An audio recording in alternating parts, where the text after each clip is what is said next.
আপনার কাছ থেকে একটু শুনবো, আপনি আমাদের দর্শকদেরকে যদি কোনো পরামর্শ দেন। আসলে একটা বিল্ডিং এ 20টা বা 50টা ফ্ল্যাটও থাকে, সেক্ষেত্রে তাদের একটা ওনার্স অ্যাসোসিয়েশন থাকে।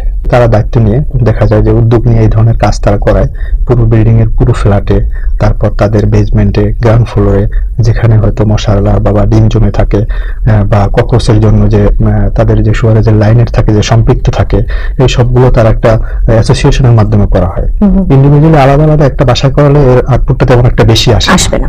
দেখা যায় আমরা এটা করে থাকি গ্যারান্টি সহকারে। একটা বাসার জন্য কেমিক্যাল এটা ট্রিটমেন্ট করলে দেখা যায় 4 মাস 6 মাস এরকম হয়ে থাকে, ভালো থাকে। কিন্তু টোটাল বিল্ডিং যদি কমপ্লিট করা হয়, এই পেস্ট কন্ট্রোল করা হয়, তাহলে সেখানে মিনিমাম 1 ইয়ার্স এর মতো তারা সেফ থাকতে পারে আর কি। আচ্ছা, অনেক ধন্যবাদ আমাদের সাথে থাকার জন্য।